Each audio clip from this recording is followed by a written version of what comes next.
Hey there, it's Jenny McGarvey, and I am back for another week to share with you how I plan as I go in my big teacher planner from the Happy Planner. Just a reminder, if you enjoyed this video, please make sure that you are subscribed and give this video a thumbs up. All right, so I like to take the pages out of my planner because it makes it so much easier to write. And the first thing that I do is I take a piece of 8.5 by 11 sticker paper and I trim off a 2-inch section. I do that so I can cover up the dates on the left-hand side. I am not using the dates in rows. I am going to redate this planner and use them in columns. So I need to cover up the dates. White sticker paper does the job just fine. Is it perfect? Nope. Wouldn't use this planner if I was looking for perfection, but it works great to cover it up. And I like to stamp my categories on the left-hand side, and I use 5 different categories, and then I add the date across the top, and then I have little boxes every day for all of the things. Now, the top section is important. It's things that I need to make sure get done that day, things that are noteworthy of that day. Then my next section is today, which is my appointments, my plans, my activities, things like that. My next section is my things to do, so my personal things I need to get done. The next section is work to-dos, and the bottom is dinner. Everybody has a different way to plan that makes sense to their brain. This is the way that makes sense to my brain.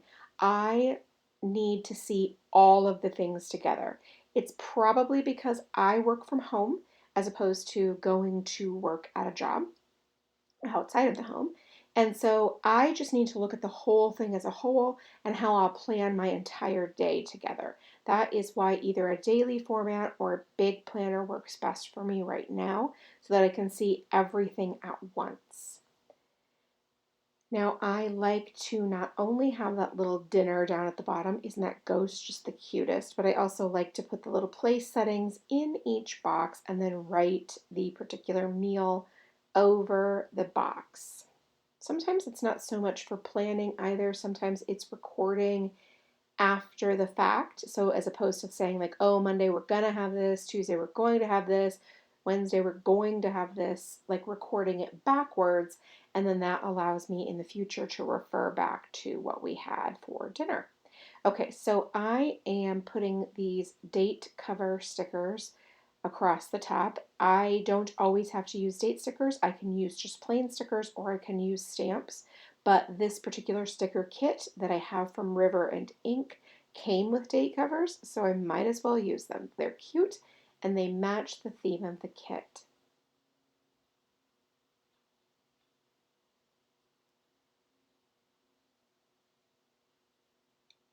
I've been talking about this a little bit in the past couple of weeks in this planner, but I do notate some fairly mundane tasks like wiping down the kitchen, vacuuming the floors, things like that. To somebody else, that may seem absurd, and I can understand that. I can absolutely understand why that seems absurd.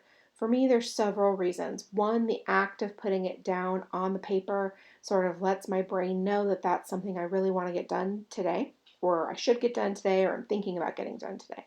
And then the act of knowing it's on my to-do list and knowing I want to be able to check off my to-do list, also important for my brain.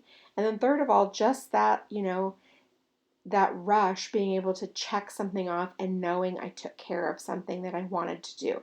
So for me, that is why some of those ordinary items get a spot on my to-do list. And let's be honest, I think there's 6 lines, or might be 7. I don't necessarily always have that many things to get done every day. So it's probably not that big of a deal. If I write down vacuum, I probably have room for it anyway. So I think that a lot of people want to hate on certain things, but like I said already, all of our brains work differently. All of our brains need different things to feel productive, to get things done, or to record the things that we want to record in our lives. I like to alternate where I put the lists. So for example, you can see in my personal to-do list, that's the getting things done, didn't have very many things. So I smushed those down to the bottom with my work to-dos because then that would leave a bigger section of white space. And then I could decorate that entire white space as opposed to having two smaller sections of white space had I put that at the top of that box. Hopefully that makes sense to you. I just like to be cognizant of where my white space is going to be. Doesn't mean I'm always going to use it all in one big piece, but I like to be aware of where my white space is going to be so that when I go back and decorate at the end of the week, or in this case, at the end of the sitting, because let's be honest, I was super busy last week and just didn't get a chance to write down as I filled these things out. So I'm just doing a little bit of back planning, but it's all sort of the same. You see it the same way anyway. I'm doing it from left to right and filling in all of the things and then going back. So the act of checking things off the list, it cannot signify so strongly how this keeps me on track.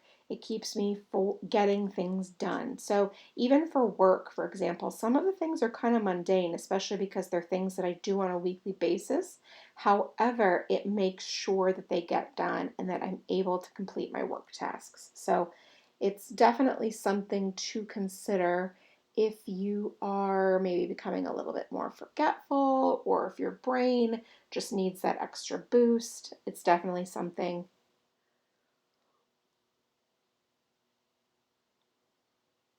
Now, I also like to alternate the color of dot markers and mild liners I use.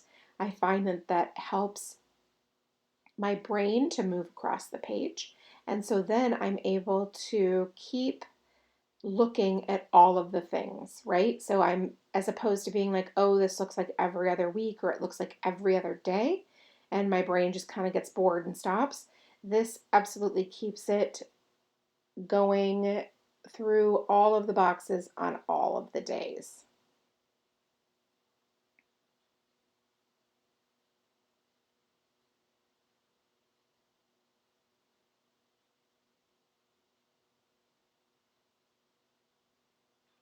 I consider this particular planner, first and foremost, ultra functional. The decorative bits and the decorative pieces are for fun. They're the cherry on top, the cherry and the sprinkles, maybe, right? This is meant to be to help me get things done. But then also a little bit of cuteness also motivates me to keep going back to the planner because I really like it.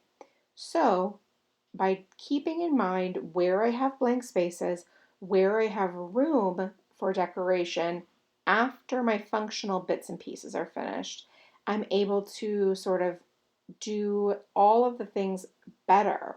So, for example, I could totally use this pen with or this planner with just a pen, maybe the dot markers and the highlighters. But then it wouldn't be quite as fun, would it? And so then maybe I wouldn't be as interested in flipping through regularly to make sure that I'm checking off and make sure that I'm referring back to it as necessary. So I think that it's really important to know what's important to you and what motivates you. I personally also really like changing it up based on the stickers that I choose as my base decor. I would have never probably chosen this color palette, but I thought this sticker kit was very cute. It's sort of a Books Are Magic. I think that might actually even be what it's called. And the ghosts and the books and the spooky sort of feeling, but the colors are just something that is definitely very different for me. But I really, really liked it a lot. So this was a fun color palette, but something that I would not have chosen. I would probably very regularly lean on the exact same color palettes over and over again, as opposed to being inventive and imaginative and really happy with the opportunity to be creative. So not every week has an opportunity to do really cool projects or really fun things, but this allows me, no matter what happens, to add just the littlest bit of creativity into my life, even if it's just filling in those blank spaces of all the things that are going on. Now, Saturdays and Sundays are usually fairly light for me in terms of basically all of the things, but for sure, work and home to dos. I don't often put down things that I want to do for those on this unless it's like, okay, yeah, I'm really documenting it for a reason. So there's absolutely a lot more white space on Saturday and Sunday. So now, for example, I was able to get a little bit more decorative about some things that are happening, like using some brush lettering, things like that, thanks to having some more open space, which is great because this also allows me to, I want to say this without being off-putting to really super like functional planners who aren't interested in memory keeping, but really documenting, right? So for example, I went away with some friends to the mountains for the weekend and just being able to document like this is the time we came home, things like that. Like, oh, I need to pack drinks, I need to pack those types of things. Like in the future, 10, 15 years from now, when you flip through your old planners, this will help you be like, oh my gosh, yeah, that's that weekend I went to X, Y, and Z with so and so because you have it written in your planner. So hopefully there's none of you here that are completely turned off by memory keeping, but I think that planners are an outstanding tool for memory keeping without adding photos, without getting into scrapbooking per se. Now, I do like to document the media as well as just the plans. So I add shows that I watch, books that I read, things like that. I don't usually do podcasts, but I don't also listen to that many podcasts at this time because I am a big reader and I listen to a lot of audiobooks instead of listening to podcasts. So, but yeah, my son was out of school 3 days this week. And so I wanted to notate that because obviously that's part of the story for this week that my son was homesick.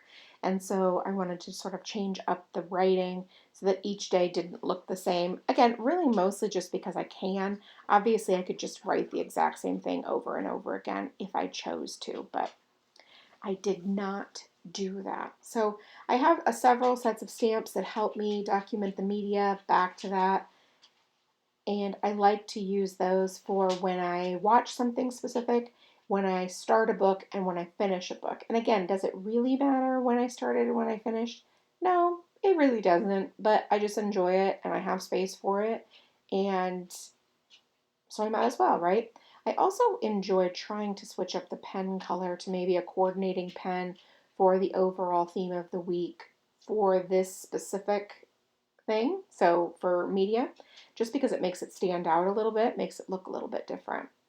All right, so now I'm going to go back and add some decor to the open white spaces. I've got all my plans, I've recorded my media, I documented all the things like my son being home from sick, me going out of town, things like that. So now I want to fill the little white spaces with some decoration. There's not very many of them, and they're fairly small. So it just takes a couple minutes to go and add those in, like right here, these cute little stamped ghosts. This is a new ink pad I picked up from the stamp market.